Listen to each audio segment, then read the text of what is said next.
we saw about the difference, and now we'll move on to the next step, which is the what are all the performance testing tools that we have. So what, any idea like what are all the performance testing tools that you have JMeter, used? You can tell. Yeah, okay, JMeter, yeah. Load Runner. Load runner, okay.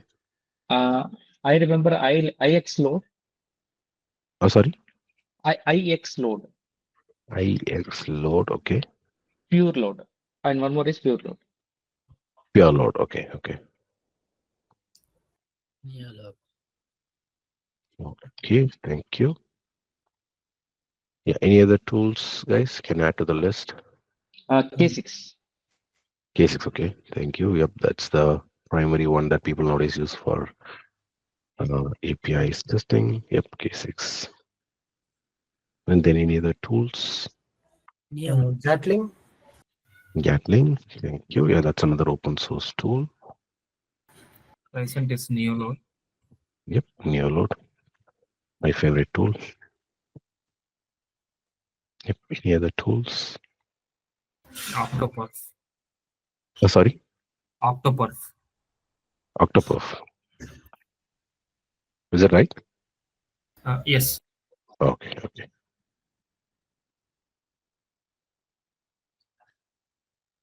Yeah, any other tools?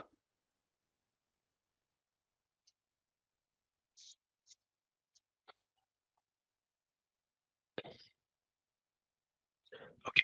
So apart from this, we do have one more that is that's another one of my other favorite, that is IBM Rational Performance Tester, because again IBM has a huge set of load, I mean like tool setup. They do have IBM RPT, which is for rational performance testing. They do have IBM RFT, which is for functional testing, and that's a huge set of tools. I mean, like I have had a personal connect with IBM RPT, so that's one thing. And then we do have Microsoft's VSTS. I think most of you have heard about that. That's another performance testing, inbuilt performance testing tool of Microsoft. They do have it, and there is one more tool which is if you install LoadRunner, you would see that's the Silk Performer. Previously, it was I think with a different vendor, and then now I think it has been connected with the Open QA, I think Open Text or someone. I think that's where LoadRunner is now. Previously, I remember LoadRunner was with HP and Micro Focus. I think not Micro Focus. It was previously with some other vendor, the original one who created it, and then it went with HP, and then it went to Micro Focus, and now it is with some Open Text or someone. They have acquired the LoadRunner again. We all know that has the major market share when it comes to load testing, because they do support a lot of protocols, and then they do have regular support releases as well. So yeah, let's start with the very first. So JMeter. So what do you think about the JMeter? What are the advantages of having JMeter, and why do you think that JMeter? What are all the protocols that does it support? Geometry is a free source performance testing tool, Yes, correct. That's an and open it is source, and also it's part of Apache. Java Yeah, based, Java based, exactly. and it Then, supports less protocols compared to LoadRunner. yep, yep, exactly. And it supports HTTP, HTTPS. It And supports FTP. It FTP supports and database. Sorry. Sorry, what is that? FTP, sorry, databases, and then it supports RTP. So if you're someone who is using mainframe, yeah, it's RTE. Sorry, you can use LoadRunner, JMeter for that as well. It supports RTE, and in fact, nowadays it supports a lot of protocols. I would say I don't say it actually matches LoadRunner, but still, JMeter has its own set of uh, protocol support. It even supports. I remember I have did several. It even supports MQs as well. the MQ, Rabbit MQ. I remember there was some Rabbit MQ and then other MQs testing as well. And apart from this, it has a lot of plugins that supports multiple cloud related monitoring. Like say, for example, Dynatrace, it does have its own plugin for App Dynamics. It can integrate with App Dynamics as well. So it has its own set of tools and connectivity. And yeah, like you told, it's open source. And when it comes to the when you compare it with the other tools, like say for example like LoadRunner or Neoload, it does not have a cloud part. Like say for example, like for LoadRunner we do have Performance Center.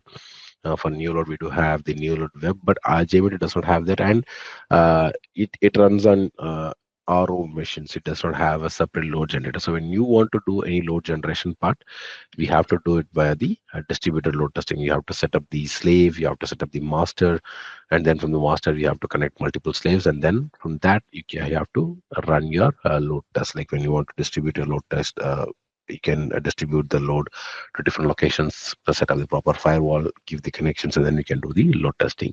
So that's how it comes to the JMeter. So there are like little you can't expect the 200% of flexibility that you have with load or new load, but still JMeter is a better alternative tool when it comes to the again API testing, the web services. It supports a lot of web services, API testing, and API testing. Yep.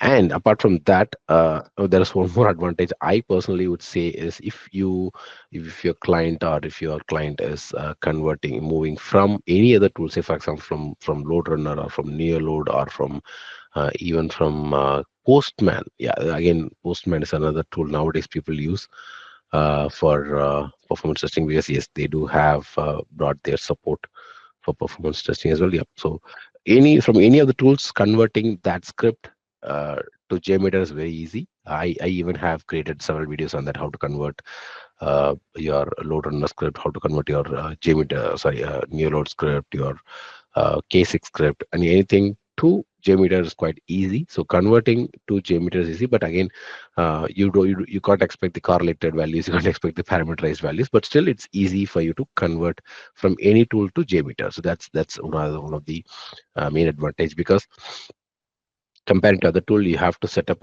it's JMeter's own proxy setup, JMeter's own proxy address, the localhost, everything has to be set up, and yeah, we'll see that in the upcoming videos. And that's the main advantage of using the JMeter. And yeah, coming back to LoadRunner, any idea about LoadRunner?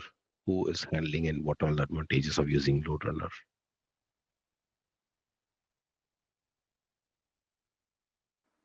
It's mainly a directory component. Sorry, what's that? So coming to LoadRunner, we have three components. Yep, you're right. We do have ViewGen, controller, Analysis. Yep. So what do we do with the ViewGen? Recording purpose and debugging script enhancements. Coming to controller, we can execute the scripts. Yep.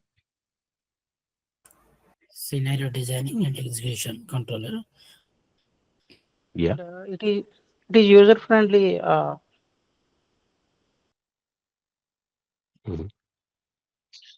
So yeah, thanks for your answers. So ViewGen, we used to record the scripts, or we used to create all the custom related, like say for example, we do the parameterization, we do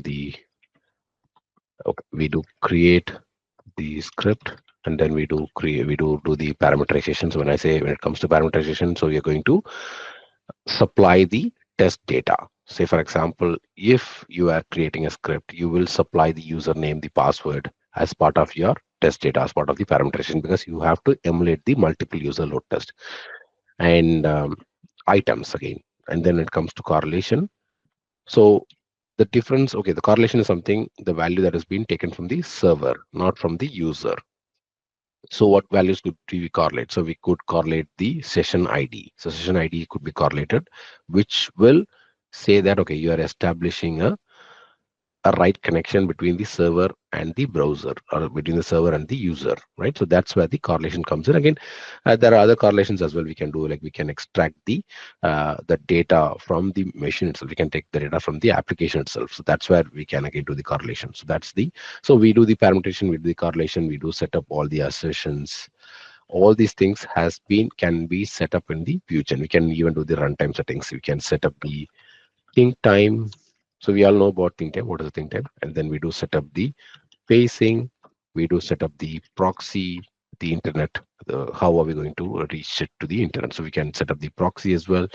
And what are the other things, like we can set up the included URL, the excluded URL, so which URLs we are going to include, which one we are going to exclude. So all these things can be done in the runtime settings, right? So we know about the runtime settings. So all these things can be, we'll see that in our next session about how to do all these part in the runtime settings. And after we're doing that, we will move the script to the controller. So that's where the controller comes in. Again, we do have two types of touching. One is manual scenario, and the other one is the goal-oriented scenarios, right? So when it comes to manual, we know what user load we're going to use for the testing, and then what duration, what is going to be the ramp up, what is going to be the ramp down. With that, we're going to run the test. And when it comes to goal-oriented, we will set up how many hits do I need to achieve. So automatically, load runner will pick up the users. If, say, for example, if I want to achieve like 100 hits per second or 1000 hits per second, based on that, the user load will be picked up. The user load will be taken, and then it will be used as part of the testing. So that's where the ViewGen, I mean, the controller takes part. And at the end, again, it will show the how many errors were there, how many past transactions, and the current scenario, how many elapsed, what is the elapsed time. So all these things will be displayed in the controller while we are doing the testing.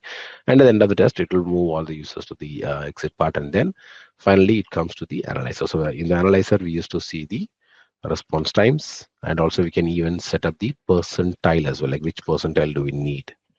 And we can watch the hits per second, the throughput, and yeah, whatever metrics that we want to collect, we can collect it in the analyzer. And even if, in fact, if we have connected all these to the monitoring tools as well, yes, we can even watch that. And again, the ViewGen, the load runner has, the ViewGen load runner has actually lots of support with the majority of the tools. Like, say, for example, it could be AppDynamics or it could be Dynatrace. Yes, it does support everything. So we can actually connect them and we can watch all these metrics. That's about the load runner. And yeah, so about IX load and pure load, I haven't worked on it, so I think you can add point to it. So what about this IX load and pure load?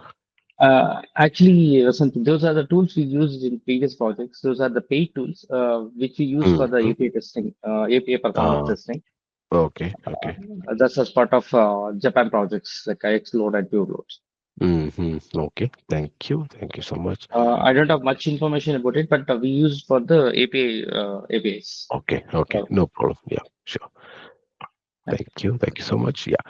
So the next thing is when it comes to K6, yeah. So K6 actually is part of Grafana now. So you must have heard about the Grafana, the company Grafana. So K6 is part of it. So again, it is mostly it's like an open source. You don't need to pay for that because all you have to create is a JS file, a JavaScript file. You can give all your commands. Say for example, you can give your type of testing, like whether it's going to be like what could be the steady state and what duration are going to run, how many users you're going to give, and what is the URL that you're going to hit, and what are all the data that you're going to supply. So every single thing that you want to give, you can give it in the JavaScript file. And once you are done with that, you can run that using your command. Like go to the command prompt, give the run, and then the file name will actually run the K6 run, and then the file name will actually run your JavaScript file with whatever configuration. And before that, yeah, you just need to install your K6 in your machine. It's almost like JMeter, but the thing is like you don't have a interface. You don't do the recording. But again, now we do have tool that is part of the Grafana, that is the K6 Studio. So if you are watching our channel for a long time, then you must have watched this as well, like the K6 Studio, where you actually can record your script. So now it's been very latest. They have come up with a lot of advancements where you can actually record your scripts. You can record your transactions. You can do parameterization. You can do correlation, and if you want, you can also take your recordings to the JavaScript, and then there you can do the parameterization and you can do the correlation, and then you can run your tests. So that's more wonderful, like when it comes to cases, because when you have something like the recording and playback method, it actually works fine.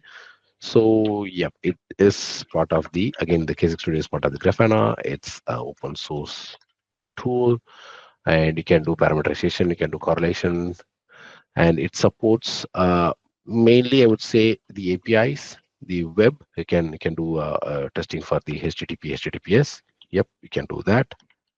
So they are very limited, but still, you don't.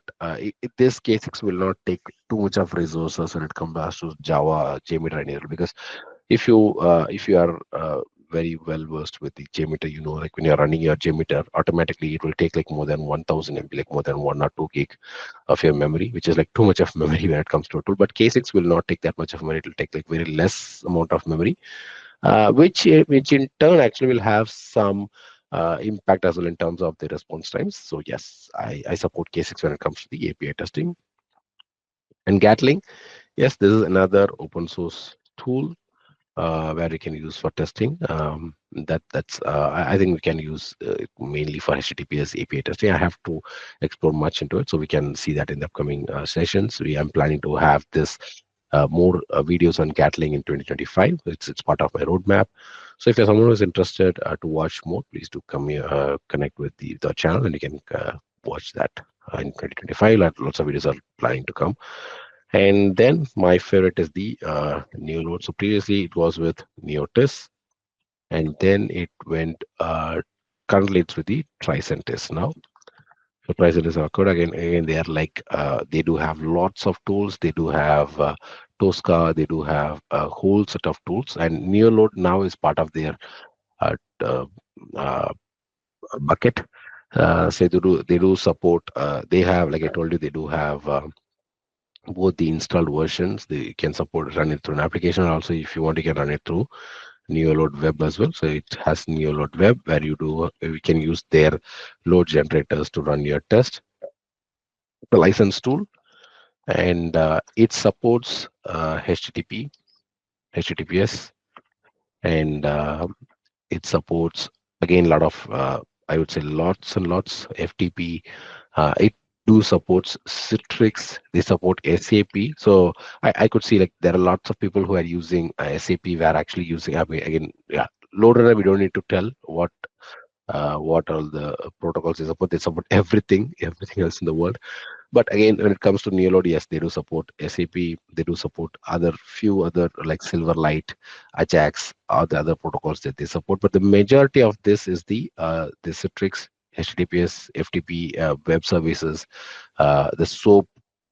These are the few protocols that the Neolode supports. But again, they are the majority of the market, right? So you can see like people who are using SAP, yes, they do need the Neolode, and people who are using Citrix, yes, they do need Neolode. And yeah, when it comes to the components, they do have as a one single component, but then they do have three different tabs. So one is the design, and then they will have I think design, they do have one is the runtime, that's the last one, and then the results. So for doing, okay, again, design is something which is like the VueGen in Neolode, sorry, in LoadRunner. So you create your script, you do all the parameterizations, you do all the correlations, and then you create the populations where you distribute the user load, the workload, and everything will be done in the design part. And when it comes to runtime, you set up all these connections part, like you can connect the monitoring tools like AppD, AppDynamics, Dynatrace, and you can set up the user load, the length, the duration of the test. I can set all these in the runtime part. So I can set all these in the runtime part, and yep. And then finally, yeah, someone has something to say. Nope. Okay. And then we do have the results part where we can view the results at the end of the test. Say, for example, the response times. And yeah, we can even set up the percentile, so we can watch the response times, the minimum, maximum, average response times, the hits per second, the monitoring tools, the CPU, memory, response times, everything can be viewed in the results section. So this is about the NeoLoad. And we don't have all this in different components, but we do have everything in a single component. Once you open NeoLoad, you can complete all this. You don't need to open multiple tools. And yeah, that's about the NeoLoad and Octopuff. I'm sorry, I don't have much experience with Octopuff, but yeah, I believe that's another wonderful tool, which I believe there are like few users who are using Octopuff as well. And coming back to RPT, IBM RPT, so that is again, it's almost similar to NeoLoad because it does have one single tool. It does not have multiple tools, multiple components like what we have for Load Runner. It has one single tool, and again, it's same like a record and playback. It's part of IBM and it's a licensed tool, and they do support multiple protocols like HTTP, HTTPS, Citrix, and I believe a little bit part of FTP databases protocols as well. They do support, and if you are someone who wants to learn more about that, you can even take the certifications. They do have certifications as well. I think they do have. When I was working with like IBM 8.0, and now they are in the latest version, like it is like around 10.0. So there are like multiple upgrades in terms of the tools, and that's about the RPT. And again, the same thing, like you can find you can run your test, and I don't find whether they do have web version like they do have like Performance Center and NeoLoad Web, but I have to check that. I'll check and I'll let you know that on IBM RPT as well. Again, the same part, like whatever metrics you can collect them, like the response times, the hits per second, the CPU memory. And yeah, again, MS VSTS, Microsoft VSTS is another tool that's part of the Microsoft. So where you can, again, it's the same way. When it comes to Microsoft VSTS, they do support more of a .NET applications rather than Java applications because it's mainly built on the .NET framework. And yeah, you can even use that as the performance testing tool, because most of the times, like if it's a .NET tool, they do have their own inbuilt support when it comes to the testing. So you can use Microsoft VSTS for .NET related performance testing.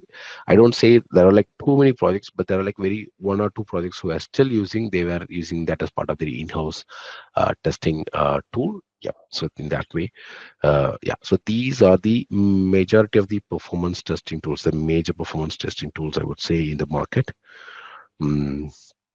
that currently we are using. And yeah, any other doubts so far, guys? Yeah, Vasant, I have one Yeah. question. Mhm. Yeah, I've just joined to this session. Like I couldn't join in the previous sessions. Okay. Uh, so yeah. Actually, I wanted to check, like when we say that performance testing, is Mhm. it like checking the performance of the APIs, right? Not the Mhm. front end elements also. So, or will it include the front end elements like there would be some JSONs also, some static elements also, which usually loads when we visit a website. So, using these tools, will it also check Mhm. those UI elements or is it just the APIs? Okay, so when it comes to these tools, we do check only the it's actually the response time. So when I say response times, it is the time it takes for you to send from your browser. It gets processed by the server and then it comes back to the browser. So that is what we do. We don't normally check the front end, and in fact, for the front end, I would say there are like several other tools. Say, for example, let me just open Pizza Hut. Or okay, Domino's. So when I say open Domino's, I don't check the uh, all these front end related part. All I check is, so when I click on this one, let me just do one thing. Okay, when I click on this, come on, The respective API behind it is what you want to be checking, right? exactly. So when I click on my postcode, right, what happens is I don't check the front end, but instead what happens is like when I enter it, automatically it takes to the latest location, the closest location, right? So it's about the backend requests. So, but Yeah, yeah. still there are like in other few other scenarios, yes, people do check. So for that, actually, we do have an inbuilt tool when when you click on F12, you can see there is a lighthouse tool Yeah, yeah, right. and you can actually analyze your page load. So when you click on page load, I don't think they will allow us to do the page load, but still let me try. So what happens is like when you do a page, the all the front end related uh, items, like you can see all the front end related metrics. Let's see it here. So how well we do load these sections, like when you click on it, like so here, see here it shows like 96%, which is like really high. Mm-hmm. And also you'd have seen like when the moment I clicked, automatically the results have come and it's like very early morning, so there won't be like much users. So that's another reason where you can see the application really loaded very quick. But here if you see, all these are the front end related metrics. So the first contentful paint, we'll see that in a separate session. That's a Okay. huge set of topics that we have to discuss. Again, we can see there's a first contentful paint. So the first contentful paint means the when the page loads, right, the very first data that comes in the picture into this page is, I said, 0.5 seconds. And the Mm-hmm. largest contentful paint, so the thing that is the largest one in this page, is it took like 0.5 seconds, and the total blocking time is like 140 milliseconds, and then the cumulative layout shift. So when I say it's layout shift, so layout shift is something like, okay, now I have a page, right? So in that we do have several layouts, and once new items comes in, right, so there will be a shift that happens. Say for example, the enter postcode is not proper, is not originally here, so this setup is not here. So once they keeps on loading, automatically they shifts and then they sits at the proper places. So that is the layout shift. And then we do have speed index. So all these are like these are the front end part, and here you can see the minimize main thread work. So if I expand it, you can see how much time does all these takes: the garbage collection, the parse HTML, CSS. So there are like a lot of other items to see when it comes to the front end as well. Again, you can see, like say for example, you must have visited the Apple website. They do have lots of high resolution images, but still you can see Exactly. those images were like loading very quick. But there are like some other vendors, some other applications, they do have very less quality, but still they do have a lot of time because they have not properly handled it. There were not like there are like several other techniques, like I would say minification, lazy loading. All these were there. Like instead of having the immediate item, say for example, if you want to load, if you want to log into an application, the first thing that you see in the application is the login button, part, the login section, the username section, the password part, and then the login button. If you have that, then automatically you will start doing your work, and then you don't worry about the other part, other components in the page. So there are like lots of things. It's not just the response times, it's also about lots of other components when it comes to the performance testing. Like you see here, you can see all the relevant items, and here you can see the full content paint, the largest contentful paint, and then the TBD. So all these, I think we can actually check in terms of performance testing, and then we can see the accessibility part as well. But So in a when it comes general to way, testing of performance testing of a application means it would consider only the backend items, right? Not the front end. yes, it is about all the requests, because you have Okay. recorded a request, right? So only you can monitor the performance of that particular request that you are sending. It's not just about the front end. Okay. Like I'm just asking this on a personal note. Like in my project, Mm, my product owner is asking for checking these experience also, like the front end, how much it takes mm, mm. to load these pages.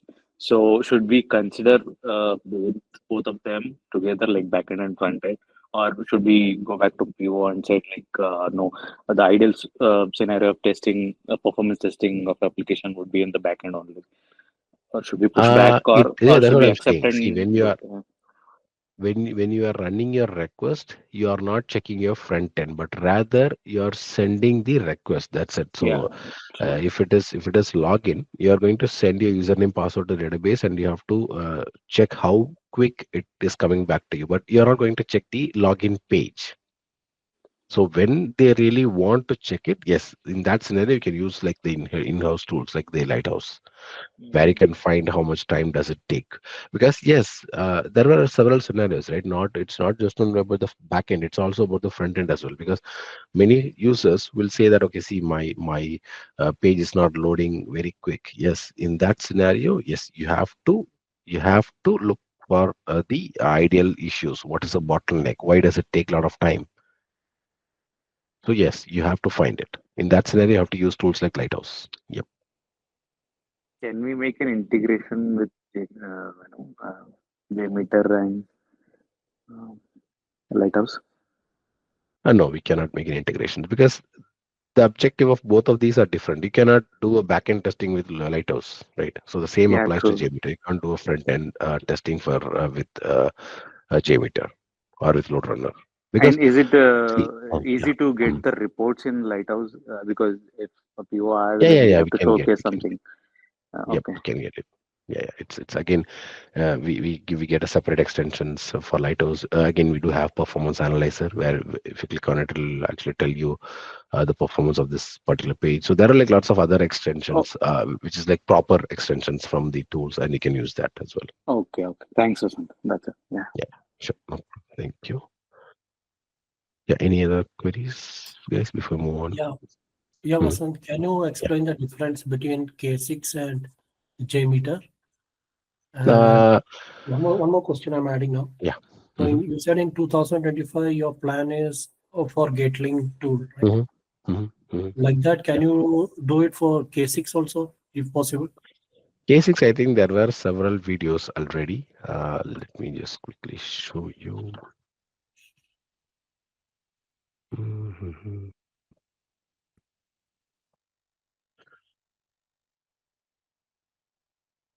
Okay, here it is.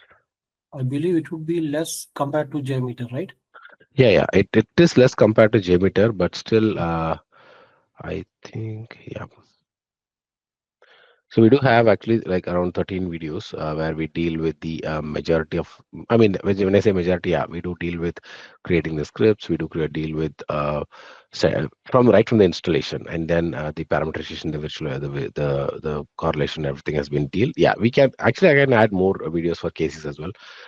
It all depends on the people who are watching it. The people for JMeter, like they're a very big audience, but for K6, yes, there is a growing audience. But yeah, I will add more in 2025 as well. Yeah, that's the plan. Because I have already created a lot of videos for JMeter, and I believe I'm in a saturated condition. And today, I think I have created. I think you must have, if you're regularly watching, I have actually posted a video on JMeter today morning when it comes to GitLab. So how to run your test in GitLab. JMeter testing. So that's one I created. And yeah, going forward, I will create for K6 as well, a lot of videos on K6 and Gatling. Yep, I'll add it to my, let me just quickly add it without any delay. And yeah, in case if you have any other questions or anything that you find that you want me to add, then yep, I will add that as well. And yeah, so I will add K6 as well as part of so these are the points which I wanted to cover as part of 2025 as part of Little's Law. And there is one more thing that I'm going to have a separate, so I'm actually revealing it here. So I'm going to have a separate channel for DevOps from the 1st January for DevOps. That's because there are lots of people who have got confused having both the videos in the same channel. So I'm going to have a separate channel for DevOps. It's going to be DevOps Studios, and it will be revealed on the 1st of January, where we are going to deal with only about DevOps.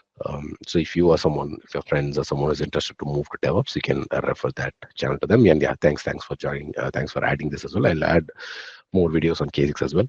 More videos in terms of API testing, in terms of integrating that with DevOps, Azure DevOps, in terms of integrating that with GitHub, GitLab as well. Yes, I do that. And if you have any specific query that you find that, okay, I need this particular topic to be discussed, you can add that as well. You can comment that add that in the WhatsApp channel. I'll create that one as well. Thank you. And yeah, coming back to your original question, the difference between JMeter and K6. So when it comes to JMeter and K6, the original K6, you can actually record and playback using JMeter, But in K6, you don't have that option. All we have to create everything using the uh, that JavaScript file. So right from your URL, right from your parameterization files, your correlation, everything has to be done through the coding. So that's only different. That's one difference. And then the next difference is uh, JMeter has a lot of plugin supports.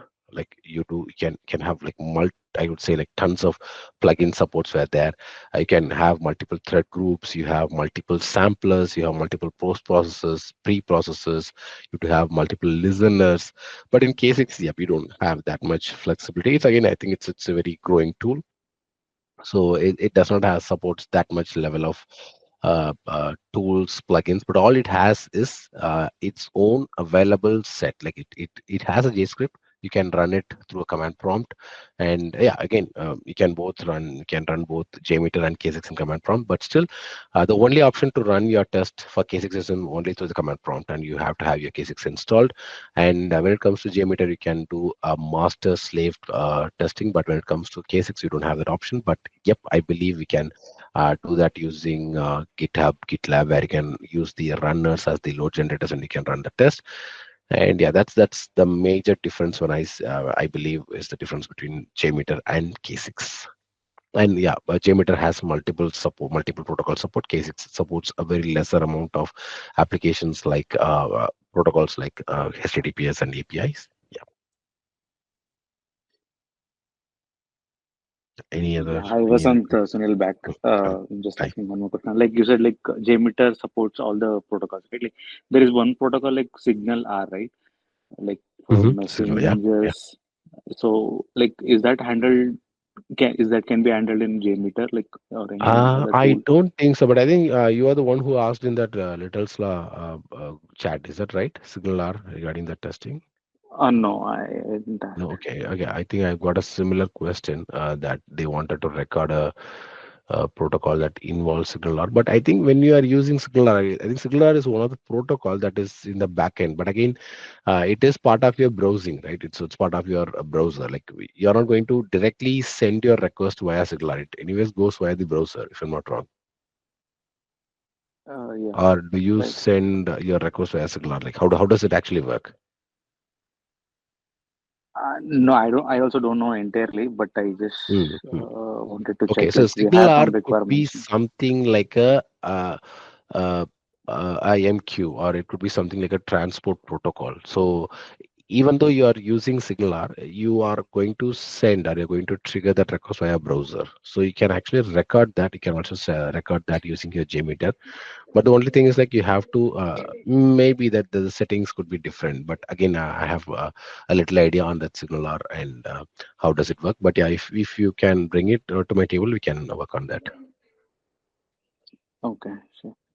Okay. And in generally, like in industry level, like let's say if you're considering a streaming website like Hotstar or Mm, Jio mm. Cinema, like what do they, which tool do they use to do the performance testing of this They do use application? load runners as the majority of it because the protocol that you say, yeah, the video streaming, they do have to deal with a different set of protocols. But so far, I remember they were using the microservices for testing, the direct hitting the microservices and hitting the load, how to see how much time does they take to load. Because again, the video streaming platform does not fall under page load, right? They don't have any response Mm-hmm. times. Again, Mm-hmm. the objective is completely changed because all they see is the buffer size, how much time the buffer takes, how much time the streaming takes, and they don't have anything related to the response times and everything. So they don't normally use the exact whatever you do for a web page. They do deal with a different part. They don't actually even the Netflix or Amazon Prime or whatever they don't normally deal with the same thing whatever we do with the web applications. Okay. Yeah. Yeah. Thanks. Yeah, thank you. Yeah, any other queries before we move on to the last section for today?